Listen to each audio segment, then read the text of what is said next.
같은 이름, 다른 의미라는 제목으로 함께 말씀 나누기를 원합니다. 언어학적으로 동음이의어라는 내용이 있습니다. 이게 어려운 내용인데요. 그렇게 어렵지도 않습니다. 이 동음이의어는 소리는 같지만, 단어는 같지만 의미가 다르다, 뜻이 다른 낱말, 이렇게 말할 때에 동음이의어다. 그러니까 단어는 같은데 우리가 그 의미나 내용은 다르다라는 것이죠. 한 가지 예를 들면 이런 겁니다. 우리는 사이다 마시는 사이다, 이거죠. 우리는 사이다 마시는 사이다. 사이다라는 단어가 똑같잖아요. 그런데 위에 사이다하고 밑에 사이다하고는 다르죠. 위에는 마시는 그런 음료를 말하면 밑에는 관계를 말하고 있잖아요. 우리는 그런 친분감이 있고 그런 관계다, 이거를 이야기하는, 이런 단어가 동음이의어입니다. 오늘 말씀에도 이런 내용이 나오는데, 한 가지 제가 또 말씀을 드리면, 어느 날 코끼리가 자동차를 타고 막 초원을 누비고 있었어요. 막 자동차를 타고 초원을 막 달리고 있는데 옆에 밖에서 그 호랑이가 그 코끼리를 보고 막 부러워하는 거예요. 호랑이가 영어로 이제 타이거잖아요. 그러니까 이 코끼리가 밖에 있는 그 호랑이를 창문을 탁 내리더니 이렇게 부릅니다.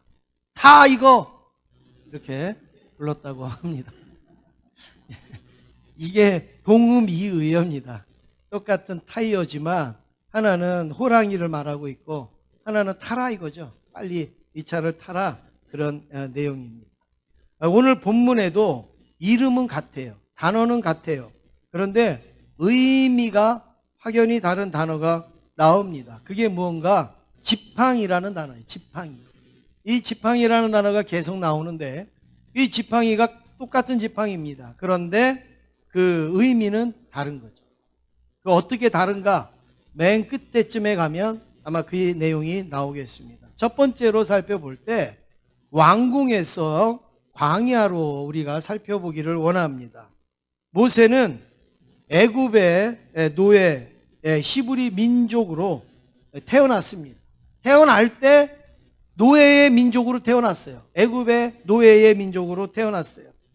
그런데 애굽 왕 바로의 그 공주에게 발견되어져서 40년 동안을 공주의 아들로 왕궁에서 지내게 됩니다.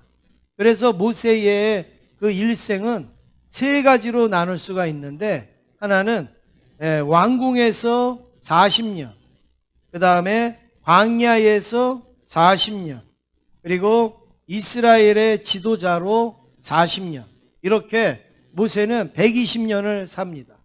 저는 신학대학에서 공부할 때 이 모세에게 굉장히 고맙게 생각하고 감사하게 생각했습니다. 성경고사가 있고 뭐 이런 이제 시험들이 있지 않습니까? 그런데 이 모세의 인생을 우리가 세 가지로 요약하면, 아까 왕궁에서 40년, 광야에서 40년, 그리고 지도자로 40년 이렇게 살았잖아요. 얼마나 외우기가 좋습니까? 이게 시험 문제 나와보세요. 왕궁에서 36년 반, 광야에서 27년 3개월. 뭐 만약에 이런 식으로 모세가 활동했다 그러면 외우기가 어렵죠. 그렇죠? 그런데 40년 이렇게 되니까 얼마나 외우기가 쉬운지. 그래서 모세한테 참 그렇게 감사하면서 살았습니다. 우리가 그 연수를 잘 못 셀까봐, 모세가 못 셀까봐 그렇게 자기의 인생을 살았는지도 모릅니다. 40년을 그렇게 사는 것이죠. 나일강 강가에 이제 갈대상자 안에 있던 이 모세를 바로의 공주가 건져냅니다. 그리고 그걸 아들로 삼기를 원합니다. 그런데 어떻게 키울 수가 없잖아요. 그래서 유모를 구하는데 이 유모가 모세의 친엄마 요게벳이 유모가 됩니다. 물론 이제 그 모세의 누이가 뭐 그런 일을 하긴 했지만 이것도 크게 보면 하나님의 섭리고 하나님의 계획인 것을 말씀하는데, 이 요게벳이 모세의 친엄마가 모세를 키우면서 그냥 밥이나 주고 그냥 옷이나 빨아주고, 여러분 그랬겠어요? 아니죠. 겉으로는 티를 내지 않지만, 겉으로는 말하지 않지만 너는 히브리 민족이야, 이거를 얼마나 심어줬겠어요. 너는 하나님의 백성이야, 이거를 얼마나 심어줬겠습니까? 그래서 이 모세는 애굽 그 왕궁에서 40년을 살면서 자랐지만 몸은 애굽 사람처럼, 몸은 애굽의 청년처럼 그렇게 자랐지만, 옷도 애굽 사람의 옷, 말도 애굽 사람의 말, 행동도 모든 음식 먹는 것도 그렇게 살았지만, 이 모세의 마음속에, 모세의 중심에는 히브리 민족 의식이 있었고, 그리고 하나님을 믿는 철저한 신앙이 그 안에 자리 잡고 있었던 것이죠. 코카콜라 사장인 로버트 우드러프가 이런 얘기를 하지 않습니까? 내 혈관 속에는 피가 아니라 코카콜라가 흐른다. 얼마나 자기의 그 기업에 대해서, 사업에 대해서 자부심을 갖고 있습니까? 사람의 혈관 속에 다 피가 흐르지 피가 안 흐르는 사람이 어디 있어요? 그런데 자기는 그 정도로 코카콜라를 사랑한다 이거죠. 코카콜라를 그 정도로 자기는 위한다, 일한다, 이거를 지금 말하고 있지 않습니까? 모세도 마찬가지입니다. 겉으로는 애굽 청년으로 자랐지만 모세의 그 중심 속에, 마음 속에는 히브리 민족의 피가 흐르고 있고 하나님의 백성의 피가 막 흐르고 있는 거예요. 이걸 어디서 알 수가 있는가? 어느 날 모세가 이제 히브리 민족이, 우리 백성들이 어떻게 사는가, 이게 궁금해진 거예요. 그래서 왕궁 바깥으로 나가서 봤더니 히브리인들이 그 중노동을 하고 있는 거예요. 애굽 사람들이 막 그 노동을 시키는 거예요. 똑바로 안 한다고, 빨리 안 한다고 막 소리도 지르고 채찍도 하고 하면서 막 중노동을 시키는데 이 모세가 그걸 못 보겠는 거예요. 견딜 수가 없는 거예요. 그래서 그 애굽 관리인을 죽입니다. 여러분 왜 그렇죠? 그 속에 히브리 민족의 피가 흐르는 거예요. 겉으로는 자기는 애굽 왕자처럼 그렇게 지내고 있지만 그 속에서 일어나는 갈등, 그 속에서 일어나는 그것은 어떻게 감당할 수가 없었던 거죠. 그래서 그 사람을 치고 어디로 도망을 가느냐? 광야로 도망을 갑니다. 왜냐하면 이제 모세의 정체는 다 밝혀진 거예요. 아, 저 모세는 애굽 사람인 줄 알았더니 애굽 사람 아니고 히브리인이구나, 히브리 민족이구나. 오죽하면 그 애굽 관리인을 죽일 정도의 그런 저항감을 이 모세가 가지고 있구나. 이제는 애굽에서 살 수 없는 거예요. 그것도 왕궁에서 살 수가 없는 거예요. 그래서 광야로 도망을 치게 됩니다. 모세는 지금까지 너무나도 좋았던 환경, 왕궁에서의 그 생활, 그거 하루아침에 다 버리고 어디요? 광야로 가게 된 것이죠. 사람은 누구나가 그렇습니다. 광야에 가고 싶어서 가는 사람은 아무도 없습니다. 광야라고 하는 것은 뭡니까? 우리가 원하지 않는 삶, 우리가 바라지 않는 삶, 우리가 그렇게 유익하게 생각하지 아니하는 생활을 우리는 광야라 이렇게 말하지 않습니까? 그런데 이런 삶을 누가 일부러 찾아가는 사람이 어디 있습니까? 일부러 만나는 사람이 어디 있습니까? 내가 아프고 싶어서 일부러 아픈 사람이 있습니까? 내가 집안이 어려워지고 싶어서 집안이 어려워지는 사람이 있습니까? 다 잘 되기를 원해요. 다 왕궁에서 사는 것처럼 그렇게 살기를 원해요. 모세도 그렇게 원했습니다. 그런데 어느 순간에 이제 모세는 광야에 갔습니다. 그래서 거기에서 고통의 눈물을 흘리고 있는데, 여러분 그렇다고 광야가 다 불행이냐? 광야가 다 나쁜 것이냐? 그렇지는 않습니다.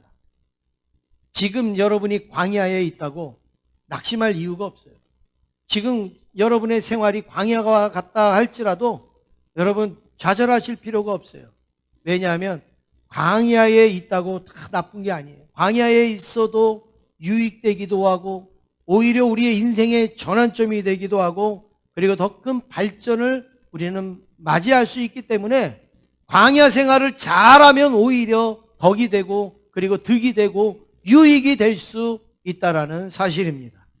왜냐하면 오늘 이 모세는 광야에 가서 여러 가지로 유익한 점이 많았습니다. 광야에 가서 결혼했습니다. 그래서 가정을 꾸렸습니다. 그리고 광야에 가서 하나님을 알기는 알았지만 하나님을 믿기는 믿었지만 어떻게 해요? 정말 체험적으로 정말 하나님과의 아주 깊은 만남을 이 광야에서 왕궁에서는 그러질 못했는데 광야에서 하나님을 제대로 만났어요. 그러니까 광야가 축복이죠. 그뿐만이 아니라 이스라엘 민족을 구원하게 되는 사명도 광야에 가서 받았습니다. 만약에 이 모세에게 광야에 40년이 없었다면 우리가 알고 있는 모세는 없어요. 기억에 날 거. 어디 성경에 왕궁에서 모세가 무슨 일을 했다 나오는 거 있습니까? 하나도 없어요. 잘 먹고 잘 살고 편안하게 지냈지만 거기에서는요 특별한 게 없었어요. 그런데 광야에 가니까 거기에서 결혼도 하고 하나님도 만나고 그리고 사명도 받고 훈련도 되어지고 했다라는 것입니다. 저는 지금도 제가 이야기를 하는 것은 모든 남자들이 군대 가는 걸 좋아하거나 또 그렇게 유익하게 생각하지 않지만 저는 군대 3년 갔다 온 것이 저한테는요 목회 30년을 배운 기간이라고 저는 생각을 합니다. 그 3년 동안 신앙생활을 하고 군생활을 하고 또 교회를 운영하고 하면서 저는 이 목회 현장에서 30년 배울 거를 그 군대에서 저는 배웠다고 그렇게 생각이 돼요. 그래서 얼마나 저는 군대가 감사한지 여러분도 아시겠지만 해마다 제가 부대 가가지고 위문하고 예배 드리고 여러분들도 갔다 오시고 그러지 않습니까? 그 왜 그러냐? 남들은 거기다 보고 소변도 안 넣는다고 그러는데 저는 그 군대 생활이 광야 생활 같았지만 그 광야 생활 속에서 하나님을 너무나도 깊게 그리고 하나님의 은혜를 너무나도 크게 체험하고 그리고 제가 부족한 부분들이 훈련되어지고 연습되어졌기 때문에 저는 잊을 수가 없는 거고 저는 그것을 쉽게 생각하지 않는 건데 오늘 이 모세도 마찬가지입니다. 이 광야 40년이 모세의 인생을 완전히 바꿔놨다는 거예요. 그러므로 여러분들도 혹시 광야 생활이라 할지라도 결코 낙심하지 마시라는 거예요. 결코 좌절하지 마시라는 거예요. 얼마든지 하나님은 지금 생활 속에서 앞으로 여러분의 미래를 또 바꿔주시고 새롭게 하여 주실 줄로 믿습니다. 두 번째로 호렙산에서 만난 하나님입니다. 모세가 광야의 생활을 하다가 어느 날 호렙산 근처에서 일을 하는데 거기에 하나님이 찾아오십니다. 하나님이 나타나십니다. 우리 3장 5절 출애굽기 3장 5절 말씀을 같이 읽으시겠습니다. 시작.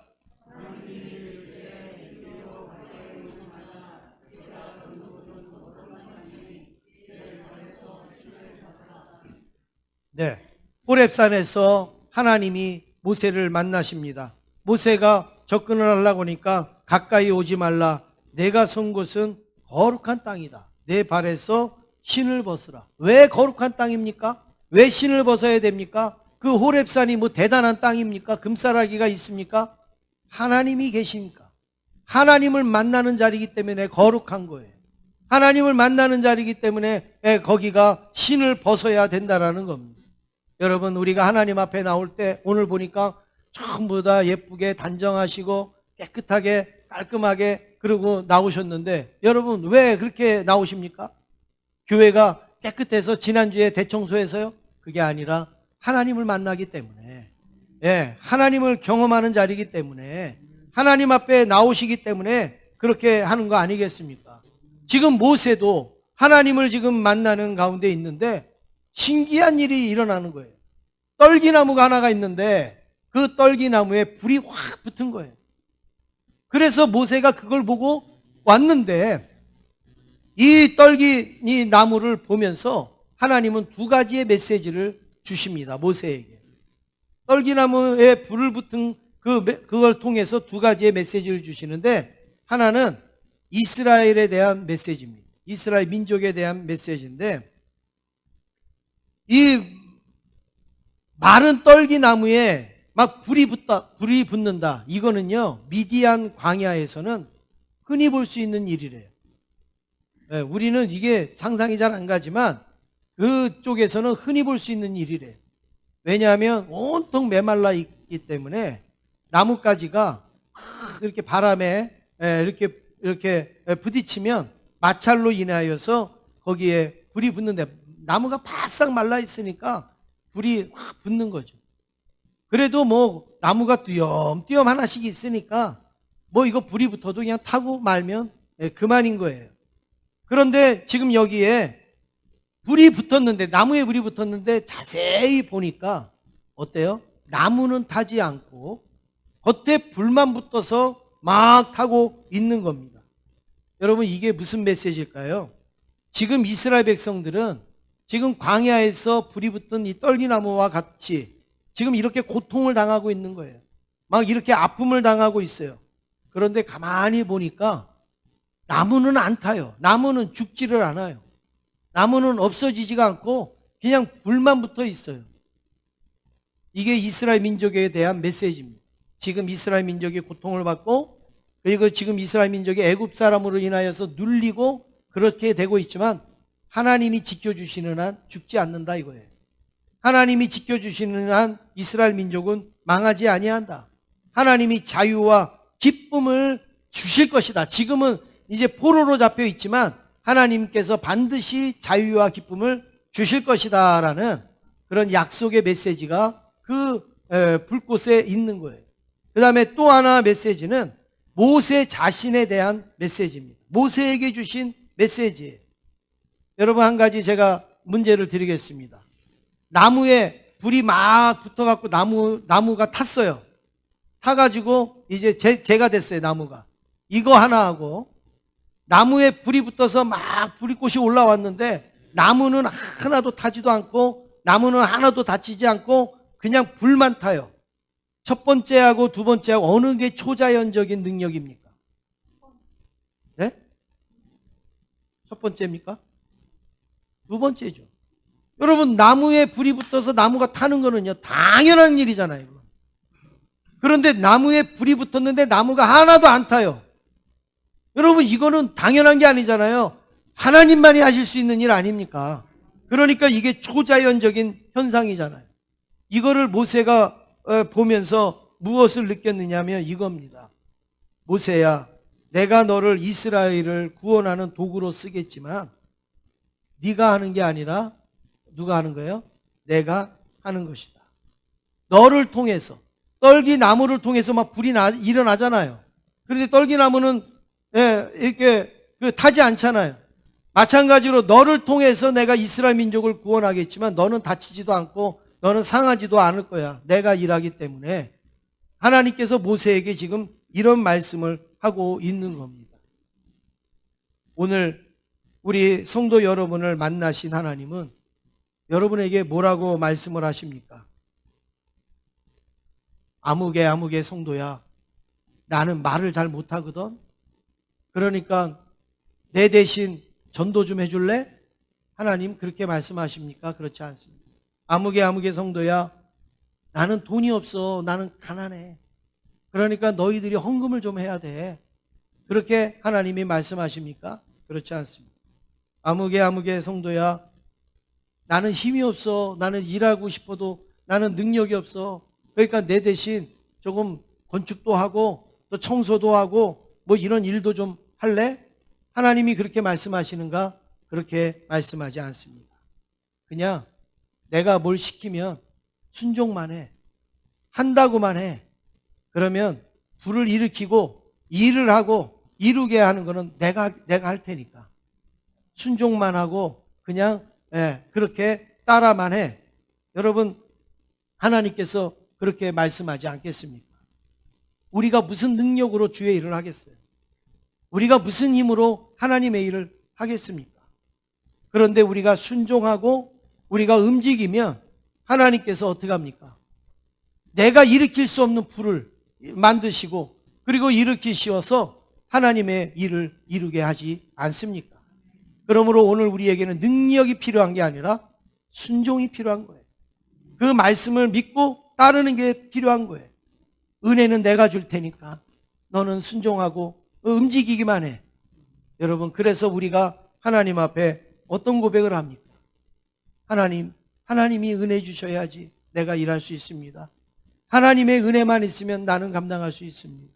나는 하나님의 은혜를 빼면 아무것도 아닙니다. 하나님의 은혜가 없으면 아무 소용도 없습니다. 우리 이런 고백을 하지 않습니까? 그리고 그런 찬양도 하지 않습니까? 은혜 아니면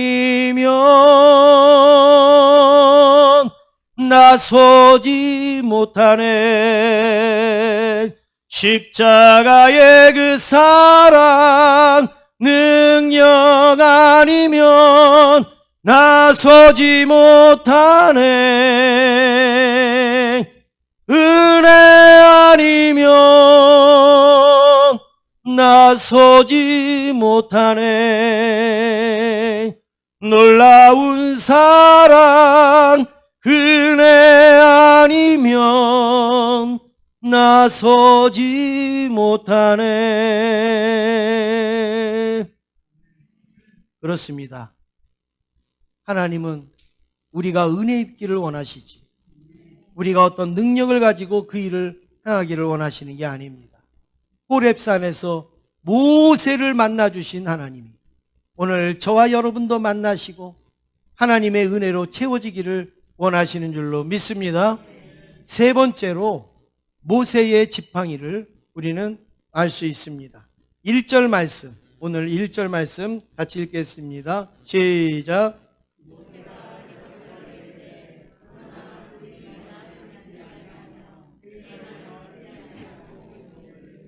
여호와께서 내게 나타나지 아니하셨다 하리이다. 예. 지금 모세가 하나님이 부르시고 네가 이스라엘 백성들에게 가서 그들을 이끌어내라 이렇게 말씀을 하시니까 모세가 뭐라고 말합니까? 하나님, 내가 가서 이야기하면 그들이 믿겠습니까? 내 말을 듣겠습니까? 나보고 그 일을 누가 맡겼냐고 물어보면 내가 뭐라고 대답을 하겠습니까? 이제 모세는 부정적으로 대답을 하고 있습니다. 아무것도 못한다는 거예요. 할 수 없다라는 거예요. 40년 동안 내가 광야에 와서 이렇게 무명으로 살다가 내가 그들에게 가서 야 이제 우리 나가자 그러면 이스라엘 백성들이 그걸 믿겠습니까? 그걸 듣겠습니까? 이렇게 이야기를 하는 거죠. 여러분, 모세의 이 대답이 현실적으로 맞습니까? 틀립니까?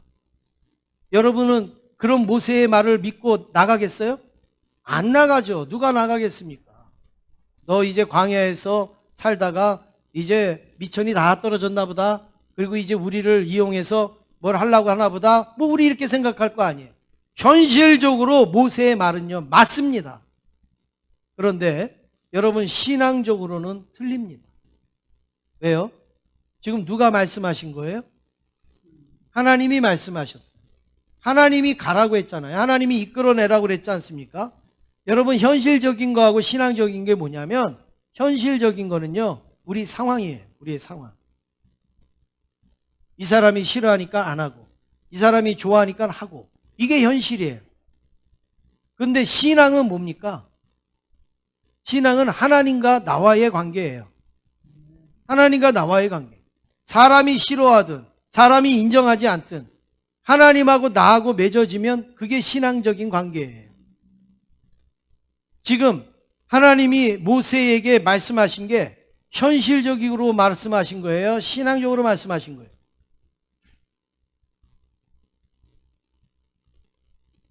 하나님이 모세에게 지금 말씀하셨죠. 이스라엘 백성들을 구원하라. 그게 현실적인 이야기입니까? 아니면 신앙적인 이야기입니까? 신앙적이죠. 하나님하고 나하고의 관계니까. 네.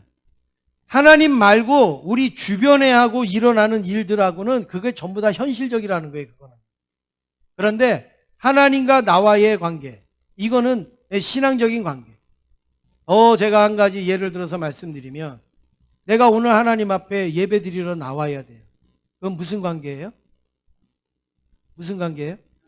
신앙 관계잖아요. 하나님하고 나하고의 신앙 관계.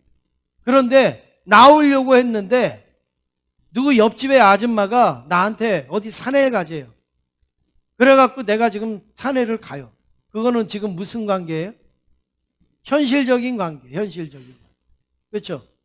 그런데 옆집 아줌마가 산에 가자고 그러는데, 하나님하고 나하고 약속한 게 있지. 예배를 드리기로 내가 약속을 했지. 그래서 안 되겠어. 나 오늘은 못 갈 것 같아. 나 오늘 교회 가야 돼. 그리고 여러분들이 오늘 이 자리에 나오셨어요. 그러면 여러분은 현실적인 관계로 오셨습니까? 신앙적인 관계로 오셨습니까? 그래요. 그게 신앙적인 관계라는 말씀입니다. 그래서 여러분 그 현실적인 거는 뭐냐면 자기 자신만 보는 거예요. 자기 주변만 보는 거예요. 이게 현실이죠. 그런데 신앙적인 것은 무엇이냐? 하나님과의 관계, 하나님의 말씀, 우리 하나님과의 어떤 그 일들을 바라보는 게 바로 신앙적인 것이죠. 지금 모세는 현실적으로 대답하고 있습니까? 신앙적으로 대답하고 있습니까? 현실적으로 대답하죠. 하나님은 가라고 그랬는데 모세는 지금 현실이 아니잖아요. 사람들이 나를 그렇게 인정해 주지 않습니다. 이렇게 여기고 있단 말이에요. 그래서 하나님은 모세를 설득합니다. 모세를 깨닫게 합니다. 그리고 모세가 현실적인 신앙에서 이제 신앙적인 모습으로 하나님은 바꾸어 주십니다. 그걸 뭐로 하느냐? 지팡이로 하고 계세요. 지팡이로. 2절 말씀 함께 읽겠습니다. 2절입니다. 시작. 여호와께서 그에게 이르시되 내 손에 있는 것이 무엇이냐? 그가 이르되 지팡이니이다. 예. 하나님은 모세에게 묻습니다. 내 손에 있는 게 뭐냐? 모세의 손에 뭐가 있었겠어요? 지팡이 있었죠. 지팡이. 여러분, 이 지팡이가 모세에게 얼마나 필요한 도구겠어요? 얼마나 유익한 도구겠어요? 40년 동안 광야 생활을 하면서 여러분 이 지팡이를 늘 들고 다녔어요. 양을 칠 때도, 그리고 또 다른 맹수를 쫓아낼 때도, 그리고 자기가 힘이 들 때도 지팡이를 늘 가지고 다니면서 그것을 생활했단 말이에요. 그러니까 내 손에 있는 거는 지팡이에요. 지팡이. 너무나도 필요한 도구. 우리 여자 성도님으로 말하면 평생 쓰는 칼, 뭐 이런 거 얼마나 중요합니까? 우리 남자분들은 뭐 내가 일하는 거, 뭐 이런 것들 우리가 그 지팡이라고 말할 수가 있겠지요. 그러니까 손에 있는 거 지팡이에요. 그런데 하나님이 그 지팡이를 어떻게 해라? 던져라. 지팡이를 땅에 탁 던져라. 그래서 모세가 지팡이를 던졌는데 던진 순간 그 지팡이가 뭐가 되죠? 뱀이 돼. 근데 이 뱀이 어느 그냥 일반 그냥 뭐 뱀이 아니라 이 뱀을 나쉬라, 히브리어로 나쉬라 하는데 이건 코브라의 일종, 독사를 말하는 거예요. 아주 독이 있는 무서운 뱀이 된 거예요. 그러니까는 모세가 순간적으로 놀래갖고 뒷걸음질을 탁 치지 않습니까? 지팡이를 던졌는데, 지팡이를 던졌으면 여러분 그 지팡이가 땅에 떨어져야지 정상이잖아요. 그게 현실이죠. 그렇죠? 지팡이를 던졌는데 지팡이가 땅에 떨어져야 현실이잖아요. 근데 지팡이를 던졌는데 뭐가 됐어요? 뭐가 됐어요? 뱀이 됐어요. 여러분 뱀이 된 건 현실입니까? 아닙니까? 그 시간에 일어난 현실이지만 그거는 여러분 현실적으로 받아들일 수 있는 거예요? 신앙적으로 받아들일 수 있는 거예요? 신앙적으로 받아들이는 거죠. 여러분이 지금 지팡이 던지면 뱀이 됩니까? 안 되잖아요. 지팡이 던지면 지팡이여야지 그게 현실이라는 거예요. 근데 지팡이를 던졌는데 아주 그 독사가 되었다라는 것이죠. 그러니까 모세가 깜짝 놀란 거죠. 사람은 왜 놀라는가? 지팡이를 던져서 지팡이가 땅에 떨어지면 놀라지 않아요. 근데 지팡이를 던졌는데 뱀이 되니까 놀라는 거예요. 내가 이해할 수 없는 일이 일어나니까 놀라는 거 아니겠습니까? 그런데 하나님은 거기서 한 발짝 더 나가십니다. 4절에 우리 같이 읽겠습니다. 4절입니다. 시작.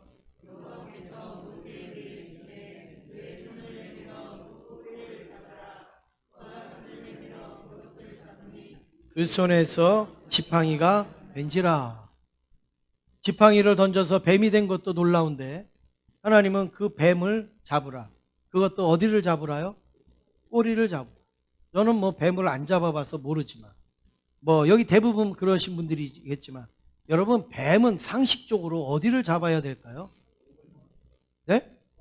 머리를 잡아야죠. 꼬리를 잡으면 어떻게 될까요? 그럼 꼬리 잡힌 배가 가만히 있겠어요? 네, 꼬리 잡힌 배가 휙 돌아서 탁 물겠죠. 그러니까 뱀은 머리를 잡아야 제압을 할 수 있는 거예요. 그런데 하나님은 아주 상식적이지도 않으신 하나님.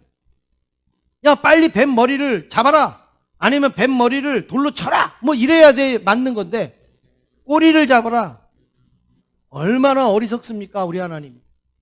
얼마나 상식에서 떨어집니까? 아니, 그걸 꼬리를 잡으라 그래요, 뱀을. 근데 모세가 그 꼬리를 딱 잡았어요. 그랬더니 그 뱀이 뭐가 됐어요? 지팡이가 됐어요. 여러분, 이게 현실적으로 일어나는 일들입니까? 안 일어나는 일들입니까? 안 일어나는 일이에요. 근데 하나님이 지금 왜 이런 일을 하시는가? 모세가 지금 들고 있던 그 지팡이를 하나를 가지고 뱀을 만들었다가 다시 지팡이를 만들었다가 지금 그렇게 하고 있습니다. 왜 이렇게 합니까? 하나님의 의도가 뭐고 계획이 무엇이겠습니까? 그거는 이겁니다. 네 손에 들고 있던 지팡이, 네가 생각하고 있던 그런 지팡이만은 아니다. 네가 들고 쓸 때는 양을 치거나 뭐 동물과 싸우거나 할 때 쓰는 지팡이겠지만 그 지팡이가 내가 쓰면 뱀도 됐다가 그리고 그 뱀도 또 지팡이가 됐다가 할 수 있는 것이다. 이거를 하나님께서 지금 말씀하고 있는 겁니다. 그러니까 한마디로 말하면 너 현실적으로 받아들이지 말고 나하고의 관계에서 신앙적으로 지금 이 사명을 받아들일 것을 하나님께서 말씀해 주고 있습니다. 교회에 오셔서 여러분이 말씀을 들을 때 현실적으로 가능한 말씀만 들을 것 같으면 여러분, 좋은 교양 강좌 많죠. 그거 다 듣지. 왜 교회에 오셔서 여러분 믿음으로 기도하면 해결됩니다. 하나님 앞에 맡기면 해결됩니다. 왜 이런 설교를 왜 듣습니까? 그거는 바로 우리는 현실적인데 자꾸 갇히기 때문에 신앙적인 눈으로 바꾸라고 하나님께서 우리에게 주시는 말씀 아니겠어요? 지금 모세도 마찬가지입니다. 지금 자기가 들고 있던 지팡이는 그냥 조금 자기가 생활하는데 좀 필요한 거예요.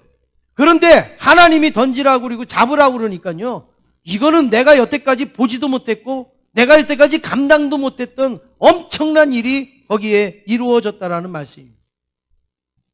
나는 지팡이를 던져도 지팡이고 지팡이를 잡아도 지팡이지만 하나님은 지팡이를 던져서 뱀을 만들기도 하고 뱀을 집어서 지팡이도 만들게 하시는 분이 하나님이시라는 것을 모세에게 알려주고 있습니다.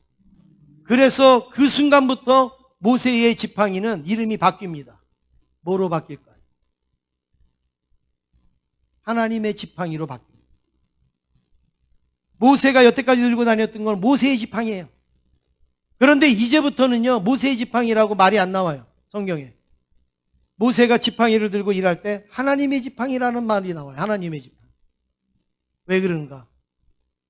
그전에는 현실적인 지팡이를 붙들고 다녔지만 이제 하나님을 만나고 경험하고 하나님을 체험한 후에 신앙적인 지팡이를 가지고서 일하니까 이제는 그 지팡이가 모세의 지팡이가 아니라 이제 누구의 지팡이가 됐어요? 하나님의 지팡이가 됐다 이거예요. 4절 말씀, 우리 네 번째로 하나님의 지팡이를 보시면 오늘 20절 말씀 한번 같이 읽어보시겠습니다. 20절입니다. 시작.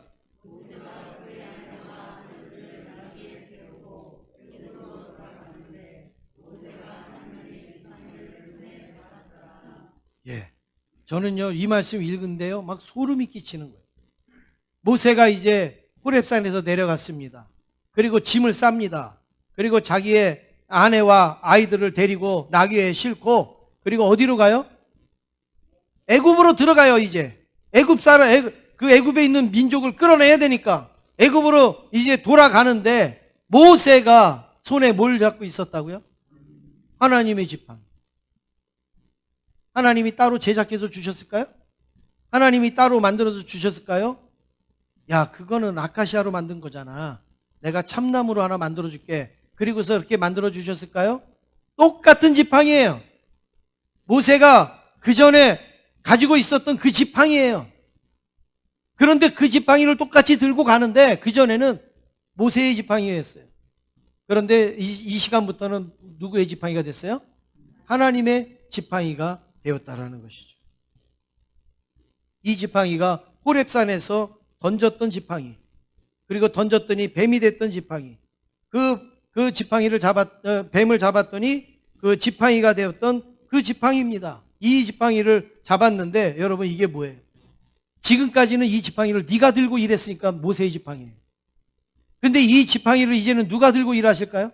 하나님이 들고 일하신다는 거예요.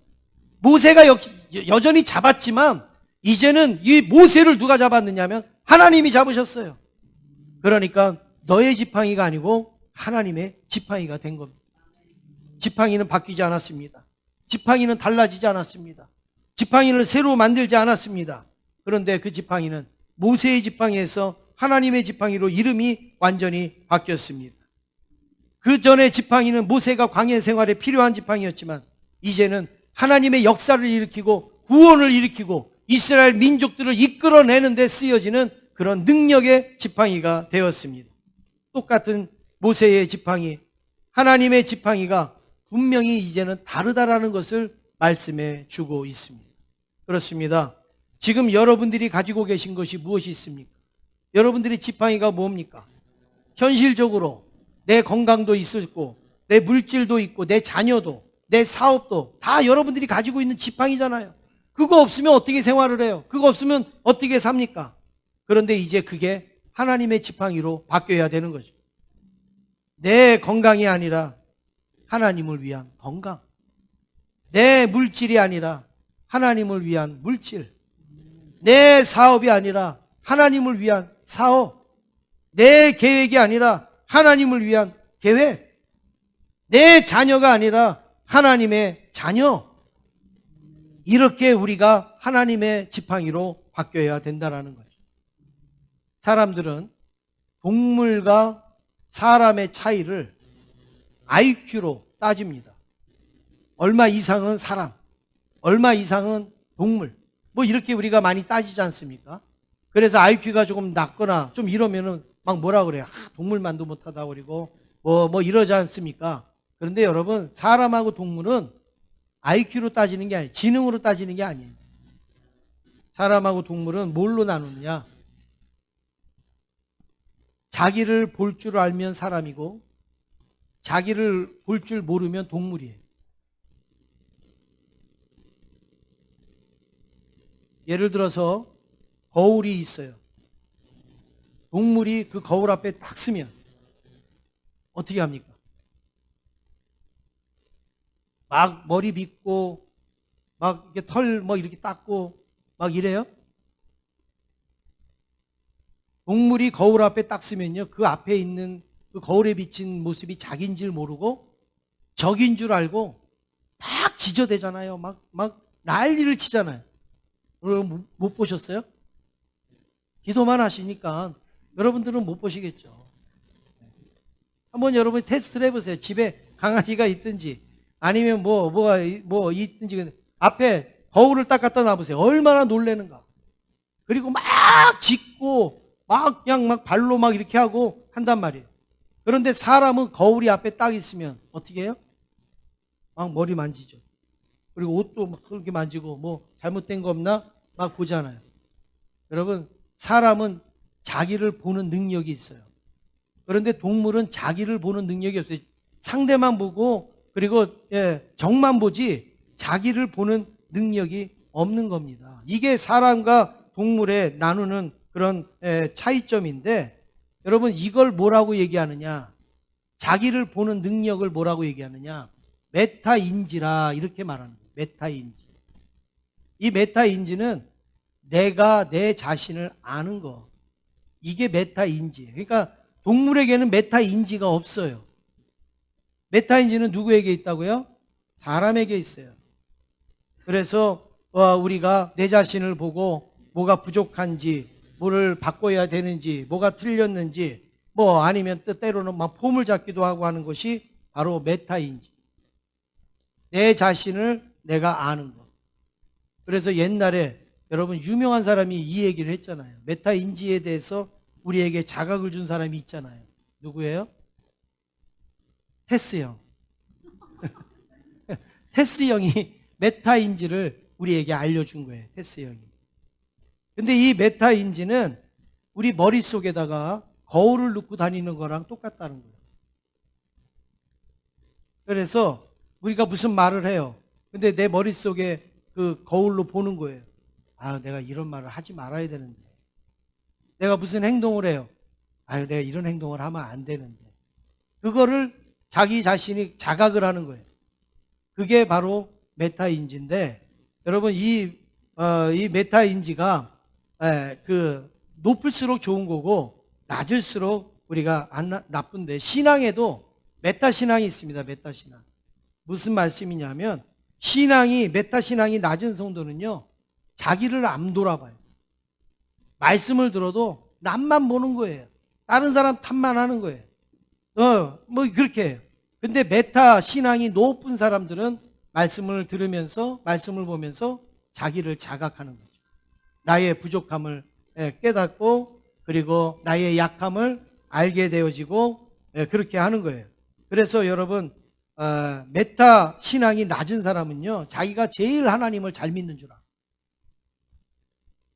잘 믿는 줄 알면 어떻게 됩니까? 교만한 거죠. 아유, 저 사람은 왜 저렇게 기도를 해? 저 사람은 왜 저렇게 신앙생활을 해? 막 이러면서 교만이 막 하늘까지 올라가요. 근데 메타 신앙이 높으신 성도님들은 늘 자기를 복종시키고, 사도 바울처럼 자기를 쳐서 복종시키고, 그렇게 하니까 어떻게 합니까? 겸손해지기도 하고, 그리고 부지런하기도 하고, 그리고 뜨거워지고 열심을 가지게 되는 것이죠. 하나님의 지팡이를 가지면 우리의 신앙이 메타 신앙이 되는 거예요. 그전에는 내 지팡이 들고서 막 내가 잘난 줄 알고 사는 거예요. 그런데 하나님의 지팡이를 잡는 순간 우리는 겸손해지는 거예요. 우리는 하나님을 의지하게 되는 거예요. 그리고 하나님 앞에 엎드리게 되는 것이죠. 사랑하는 성도 여러분, 하나님은 모세가 들고 다니던 지팡이를 하나님의 지팡이로 바꾸어 주셨습니다. 오늘 저와 여러분의 지팡이도 바꿔주실 줄로 믿습니다. 아직도 내 지팡이 들고 그렇게 살아가십니까? 하나님의 지팡이로 바꾸시길 바랍니다. 하나님의 지팡이를 들고 메타 신앙, 메타 성도가 되시기를 주님의 이름으로 축원합니다.